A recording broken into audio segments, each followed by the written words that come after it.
And Rob is going to talk to us about an area of sort of work and demographics and everything else that I'm particularly interested in, because he's got Gen Z up there, and I've got two of those. Well, I was going to say at home, but actually neither of them at home now. But so, Rob, tell us about Gen Z. Thank you very much. So welcome everyone. First of all, the kind of Gen Z thing is a slight Trojan horse because there's a whole bunch of issues I want to talk around, which some are to do with generations, some are to do with what's going on in the world around us at the moment. But predominantly, it's all about kind of learning and development's response to what's going on in the world around us and how we can thrive and be successful, and also some of the things we should perhaps do a bit less of and try and rethink. So hopefully that's okay. I don't claim to be an expert on lots of these things. I have been in learning and development for too long now, so over 20 years, but spend quite a lot of time kind of researching what's going on around in the world around us, so that our response from a learning and development point of view is as good as it can be. And I have some answers, but not all the answers either. So if you're looking for kind of the playbook, that's just all the answers. Sorry, I haven't got that. But there are some things that we've been doing at Grosvenor, which I'll definitely talk to you about, and you might find interesting. So you can tell me which slide is the one that the PR department made me put into this particular presentation, because this is the high point, I'm afraid, that none of them get as good as this. So who are Grosvenor? So we're not the casinos and we're not the hotel chain. We are Grosvenor Estates. So we are the property business that manages the assets of the Grosvenor family. So predominantly that's Mayfair and Belgravia, but some other bits and pieces as well. And we've been doing that for 340 years. So if 340 years ago you went to Mayfair, you would find that you were in the middle of a swamp and surrounded by bandits and highwaymen, and now you are going to be surrounded by lawyers, bankers and me. So it's much nicer there. And I get to work there pretty much every day, which is wonderful. So why are Generation Z, shall we call them, interesting to us? Well, I thought we might talk a little bit about our purpose and what we do and how that connects into new generations coming into the workforce. And more broadly. So as an organisation, we are interested in place. We generate our value, our revenue from place. And if you look at what drives value in place, it's actually people. So buildings don't do anything. I don't know if you've ever stood and watched a building. It's very boring. They don't do anything. It's what people do in and around them. And by way of example, has anyone seen at King's Cross Google's new headquarters going up? Like, really impressive. Everyone wants to work for Google. Well, that's another reason, you know, kind of beanbags and free lunches and now a really great office. There's an interesting question about that. So the ground rent for being right next to King's Cross in the middle of London is probably 3 times what it would be if you built exactly the same building in Birmingham. So, without being rude about Birmingham, because I went to Birmingham University for a little while, why is it that Google are paying 3 times the rental value for exactly the same thing to be in London next to King's Cross? Anyone got a view? Perception of place. Perception of place, yeah, definitely. Ease of access to Ease of access, yeah. Talent, absolutely. So the number one reason that they are doing it is because the brilliant, very smart developers who built that King's Cross development piece put a campus of students right next to it. So they're, fantastic. So we'll get all those smart young people who've just finished their degrees and we'll just open the revolving door and they'll just keep coming in. That's why they're paying really big money to put it there. So for us as an organisation, actually talent is more than just people coming into our business and helping us perform, and we'll talk about that. Actually, they create the places and places create value for us. So therefore, we need talented people to want to be in the places that we own and operate. So that's just kind of an interesting commercial context as well as the kind of all the lovely L&D stuff we'll talk about. So the landscape. I love that picture. It's slightly scary. They don't get any better than this. Everyone heard of VUCA? Yeah, that's a popular one at the moment. Anyone not heard of VUCA? No? Okay, what does the V stand for? See, I'm testing you now. What does the V stand for? Volatile. Yes. U? Uncertain. C? Complexity, yeah. A? Ambiguity, absolutely. So, you won't nod and say yes next time, will you, if you don't know the answer, because I will test. We're talking about a generation that actually is growing up in this really complex, uncertain, volatile time. So lots of the traits of this generation, Generation Z, can be traced back to all of the things that are going on here. And actually that's where this is kind of my Trojan horse, because what I'm actually talking about is not a generation of people who were born in 1995 onwards, but an attitude about the way the world is, about expectations of work, about the world of work. That's really what we're talking about. So we're not saying that there's a bunch of people who are all 20-year-olds and, you know, kind of may have moved out if you're lucky, or maybe living in your basement, whatever it might be. We're actually talking about a kind of attitude that's growing in society that we need to respond to. So that's kind of, if you like, my slight Trojan horse. I think this picture is absolutely brilliant. The guy with the fat face, absolutely. So this was an ad campaign run in Spain around infobesity. Does anybody suffer with infobesity? This is not Tom at dinner having 3 main courses or anything like that. Is he here? No? Okay, I'm going to say that. So infobesity is all about the amount and volume of information we're expected to digest on a daily basis. And I thought, fantastic opening panel this morning about well-being, and, you know, one of the challenges we have about, you know, always being on, always having to kind of respond. So that's another challenge that we need to think about when we're thinking about what's going on in the world around us, and particularly with that generation. Anyone seen An Inconvenient Truth? The whole kind of world's doomed? Yep. So we were with the Cambridge Institute for Sustainable Leadership at the end of January, saw their presentations. Short answer is it's getting even worse. So, you know, kind of there's a whole context here about the impact on the planet, environment, sustainability. Again, these are really key topics and issues, particularly for Generation Z, but actually we need to respond to them. So who are Gen Z? That's a good question, isn't it? So I'm using Deloitte's definition, which is the kind of born 1995 onwards. Has anyone got a Gen Z? A few people? Yeah, got one stuck away at home? Yeah. Is anyone a Gen Z? No. Okay, that's an interesting one. I did a variant of this talk last week, and about 5 people put their hands up, and I thought, oh, I might be in danger of being called out on some of this stuff. Because no, that's not me. But there are some trends.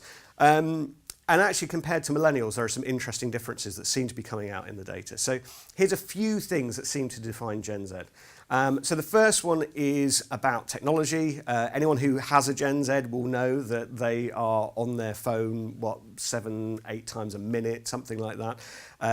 That's only increasing, so the constant need to be on. Accessing technology is there. One of the key differences between them and millennials is they seem to prefer images as opposed to words. So if we're thinking about from a learning perspective how we might start to connect with that generation, icons, images, that kind of stuff, as opposed to text, words, that kind of thing, is a much stronger driver for them, which is fine. Here's a really interesting thing though. 2 bits of data about Gen Z, which I think are really important to organisations. So the first one is that in recent surveys, nearly 50% of them who are leaving university think that financial security will come from being self-employed, not working for an organisation. So is anybody here a head of learning and development for self-employed people versus working for organisations? So every one of us. Shut up, Matt, you don't count. So the point being that all of us here represent organisations, right? What we do is organisational. So half of the potential new people coming into the world of work don't want to work for you because they think it's financial security comes from working for themselves. That's an interesting challenge. So the second piece of information is that the reasons that they choose to work for organisations and their feelings about organisations are much less to do with career, to do with finance, and a lot more to do with purpose, ethics and values. So if you look at the data that Deloitte's done in terms of, you know, what do you think about organisations and why would you work for them, the whole meaning and purpose agenda is absolutely essential in engaging these particular individuals. And actually that's a theme as well. So we're seeing more and more in the news organisations being held to account for their ethics, for their contribution, their right to exist, all of that kind of stuff. So this is not a specific thing to a generation, but it's certainly much more prevalent and they're much more vocal about it. So a question that every one of us needs to answer is, what's our licence to operate? And do we have an answer to that question as to why do you have a right to exist and therefore why should I come and work for you? What good are you doing in the world? Because just making money is not an answer at all on this one. And we've started to do some thinking about that, and I'll talk about that as well. So I watched a bit of House the other day. I really like him. So this is the kind of so what question. So that's kind of what's going on. You know, we're living in this VUCA world. We've got a generation who are not particularly interested in money, don't really want to come and work for us, and think that we are a bunch of shysters who are out to ruin the planet. So how do we deal with that? What does that mean? So firstly, what does it mean for organisations? So there's a lot of challenges for organisations about the traditional ways of looking at engaging the world in the way we operate, the way we set goals, the way we plan, the way we structure ourselves, all of those kind of things. And organisations are now going to have to be much more agile in the way that they do absolutely anything. So the idea that you have a kind of 2 or 3 year strategy or a plan is just becoming a bit of a nonsense.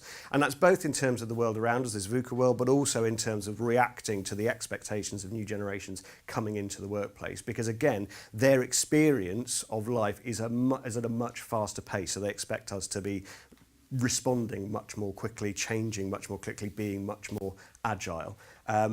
As you can imagine, working for an organisation that's 340 years old, this is a particular challenge for us because we've got a bit of legacy that we do have to deal with. So one of our big challenges is actually how do we become much more agile, much more innovative when we're always looking back 340 years. And we'll talk a little bit about how we do that. Ikigai, so this is all about purpose. Everyone know what Ikigai is? We've seen that before? Definitely check that out. It's really good. So the well-being piece this morning, that whole bit about the kind of the sense of oneself as a whole. Ikigai is all about how you combine the stuff you love, the stuff you can get paid for, the stuff that you're good at, all into kind of one personal mission that ultimately, according to the Japanese anyway, makes you happy. So if you can check that one out, I highly recommend it. But this idea that organisations have a responsibility to the people who work for them to help them find themselves is becoming increasingly prevalent. And again, with Gen Z coming through, the expectation that your organisation is not one that just pays a salary, but helps them find themselves, helps them find meaning for themselves, is a really key theme in lots of the data that's coming through. So again, interesting question about how we do that. And it also plays into the intergenerational piece. So we've now got, 5 generations all working together pretty much, which is absolutely fascinating. When I talked about Ikigai with our finance director the other day, let's just say he thought I was calling him a rude name or something. He says, like, what on earth are you talking about? And then when I said to him, you know what, the people that you're hiring into your finance function over the next few years are going to expect you to offer them something around this, some conversations around this, some help around this.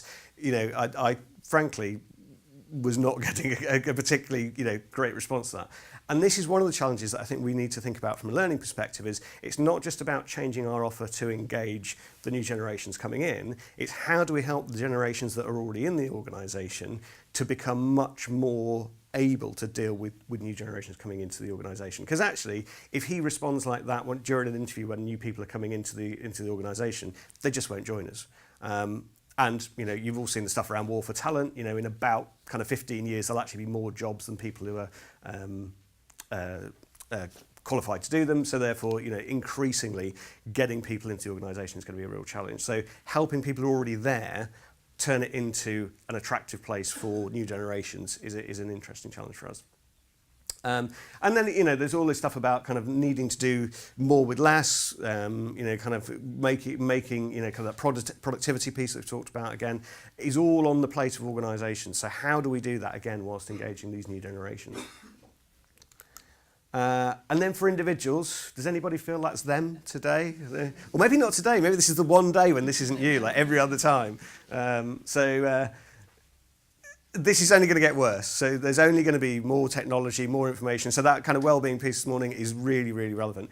But again, the expectations of new generations coming into the workforce is that we will help fix this for them. That it's not just theirs to do. We will have plans, programs, whatever it is, to help them with all of these stresses and challenges. And that's part of the offer, not just a wage check at the end. So I'm kind of going to build in kind of a specific L&D question now. So from a learning and development point of view, this is how I view old world learning and development. So you like donuts, eh? Well, have all the donuts in the world!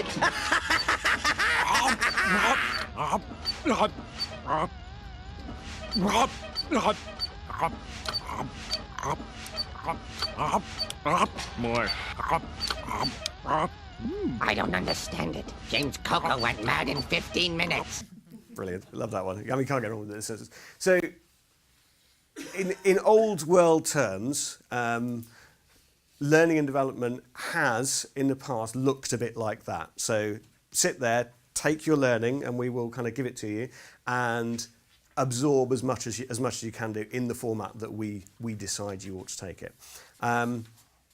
Increasingly, and particularly with the new generations coming in, that isn't working, and that isn't going to land. So there's a couple of, I guess, kind of areas around this that I just wanted to share, kind of in terms of old world L&D. So stuff to think about. So this idea that the organisation is even able to define what capabilities people coming into the workforce now are going to need in the next 5 years is becoming increasingly difficult and frankly impossible within the next few, probably 2 or 3 years. So anyone read Bursin's report about skills loss? So like 20% of your skills become irrelevant every year. So in 5 years you've got to completely retrain. It's like, great, I won't have to do this job anymore. That's fantastic. But there's a real challenge there, isn't there? Because how on earth can one department predict what all of those new capabilities are going to need to be when you've got 200, 300, 400, 10,000 people working for you, all with different capabilities.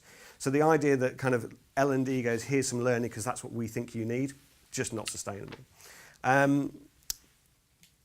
want to talk a little bit about the training conspiracy. I'm going to rubber stamp that one with a bit of a trademark because I do want to write a book on this at some point. So has anybody had this experience where a manager comes to you and said, I've been told I've got to fix someone in my team? I always like the word fix, like they're sort of broken, like a car engine or something like that. So there's this real challenge around leaders being forced to answer the question about how do I resolve the performance and productivity issues within my team. And learning and development having to justify their own existence. So, you know, kind of why are we here? Why should you pay my salary? You know, it's not huge, but, you know, it's a cost. You can afford to, you know, put better lunches on if you didn't have me, I guess, you know, whatever it might be. So this cycle gets created where the manager comes with a problem, the learning and development person goes, yeah, brilliant, I got more bums on seats, I've got more people to run through programs, and then the learning and development person goes back to the board and says, look at all this great work I'm doing. I had 900 people go through that experience last week. Yeah, we've all been guilty of it, and every now and again we have to do it because that's kind of the corporate world. But it doesn't create any value. It's not making a difference. And it certainly isn't sustainable if you look at the world that's coming up. And it certainly isn't sustainable with the expectations of generations coming into the workforce that we've got. So watch out for the training conspiracy, because managers love it, we love it, but it isn't going to win us anything. And at the end, we'll end up becoming very, very irrelevant. So a final one, and interestingly, the previous talk talked about this, return on investment. Anybody have to do any ROI in their job? Yeah, we love a bit of ROI. Okay. Last week I was at a presentation and I was on a panel and I may have said the words ROI is bollocks, so apologies for that. But it is. So the idea that you can somehow separate out the impact of learning on an individual from any other factor that's going on in the organisation either means you've done something in total isolation that doesn't have any relevance to what's going on in the business. That's not great. Or it's a fudge. I once had a training provider that told me that they could provide an example of an ROI of £14 million. I was like, really? From a 2-person training course? Brilliant. It's like, how did you do that? So, well, what we did was there was a line manager whose job was decommissioning oil rigs. And as a result of our training, he decommissioned an oil rig 1 day quicker, which saved the business £14 million. Excellent, I'll hire you now. Of course I will, because it was all down to your training. But the idea that we can do that is somehow laughable. My challenge to all of us is around, are we really clear about what we need to give people in order to be successful and drive value for the organisation? And I don't think we are very often. And the people who actually are the people themselves. They're in a much better position to tell us what's going to make them successful in the next 5 years, the next 10 years, whatever it is. And the new generations coming into the workforce are expecting to have that conversation. They're expecting to tell us what it is that we're going to do for them, not the other way around. So therefore we need a very different way of looking at success and defining what behaviours are going to deliver success. So some slightly challenging stuff around learning and development. Old world, new world learning and development. What's the nirvana? So I've got an idea I'd like to pitch here, which means we all get to go on holiday for a while. So ultimate learning nirvana is where we don't control learning budgets. We give those budgets to the individuals and we empower them to spend the money themselves. We don't try to stop people looking at learning or tell them that the learning that we offer is the kind of the sanctified only kind of learning that they ought to be doing. I was once at a conference last year talking about MOOCs. Anybody know what a MOOC is? We've got some nods. Right, tell me what a MOOC is. What is Yes, so massive online content, self-marked, all the rest of it. And one of the learning and development professionals there, who shall remain nameless and worked for a massive Indian shipping company, said, how do I stop my people going on MOOCs? What? So people want to learn, how do I? But there's this real challenge around, do we live in a world where we are insecure about our value to an organisation, that actually we have to somehow hold on to this knowledge and say, we're the ones that control learning, so therefore if good learning happens, it's down to us. Not sustainable going forward. So put learners in charge, give them the budget, let them run it, get them to define what their learning is and go out and find it, and be really good actually at curating spaces for people to share that knowledge, to share that learning, and give them the skills to be really good at learning. So this is one of the things that we're starting to do now, rather than training people to be good at a task, a thing, let's help people be really good at sourcing learning, about thinking about how they learn, about how their development works, and turn every one of them into a little learning and development professional. So that gets, hopefully, us away from trying to do this kind of training donuts approach. So here's some, like, the kind of my top 4 around what is it that we could do differently within learning and development to respond to the world that's going on around us, the new generation that's coming in. So learner driven, so learners telling us what they need to learn, why they need to learn it, and getting them to define the return on investment. So get the learner to tell you how much better they're going to be at their job as a result of the learning that they want to do, not us. Curation and facilitation, so helping people create spaces to share learning, to share knowledge, to go out and find content. Anybody want to learn how to coach? Sorry if there's anybody selling coaching here, but if you want to learn how to coach, go onto Google. It's all there. You don't need me to tell you how to coach. Google will do it quicker, faster, and probably, when you're on the train. Brilliant. What you can do is get into the piece around the why for me, and the purpose piece. So what's people's motivation for the changes we want to see in them? Because that's the real trigger. That's the stuff that we in learning and development can have a real impact on, helping them understand the why. Both the personal why, so that ikigai piece, but also the organisational why. And this ties back into having a purpose that people can get behind and actually care about. And facilitating them becoming kind of better just at learning. Awareness and motivation, so that whole piece around self-awareness about why do I choose to operate. So there's lots of examples where we've all spent lots of money on a management training course. Yeah, we'll go out and buy those. There's lots of people selling them here today. And we put somebody through it, and we've spent X thousand pounds. And then, at the end of that program, 6 months later, they go back and do exactly the same thing that they were doing before they went to the program. Happened to anybody? Yeah, okay. More than you'd like? Yeah, definitely. Okay. So this is all about this motivation piece, the why. So why do I need to operate differently, and what's stopping me? So I'll give you an example of one personally for me, but it's more of a well-being thing. It's about eating salad. So I need to eat more salad, as you can tell. I definitely didn't eat salad last night. I ate some really great food. So I know how to eat a salad, obviously. I know it's good for me to eat a salad. That it's definitely a good idea. Counteract all the other things that I eat and drink. So why am I not eating salad every single lunchtime? So, Well, I'd say for me personally, there's a very, very good reason, and it's because I'm slightly, kind of messed up as a human being. I hate being told what to do. I mean, I really, I have a physical, visceral reaction to somebody telling me what to do. So because the world, the media, whoever tells me I really ought to be eating salad, my immediate reaction is to make myself less healthy by going, no, I will not eat salad. I mean, I'm like a 6-year-old in a grown-up's body. It's ridiculous. But those kind of conversations are the really valuable conversations that we should be having with people about what's your 6-year-old inner self saying about why you choose not to coach people? Is it because you've got major insecurities about power and control? Is it because actually you believe that the role of the leader is to tell people what to do and keep them, kind of at arm's length? Whatever it is, that's the stuff that really adds the value, not, how to do the grow model or whatever it might be.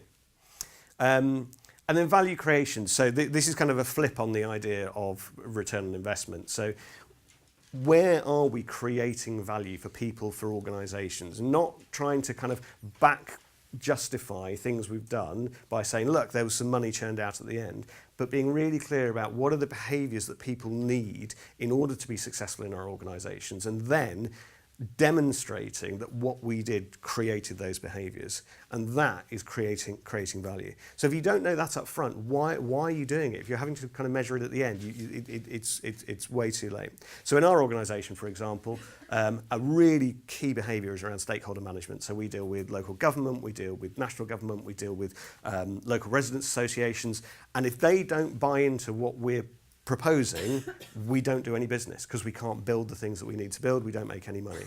So we know that stakeholder engagement is absolutely critical to success. So if I do a programme, I don't have to demonstrate how many extra pounds I made by running a programme, but I do have to demonstrate that because I did it, that behaviour changed. So the change was the behaviour, and therefore we know we've added value. So that's kind of kind of flipping the ROI bit on its head a little bit.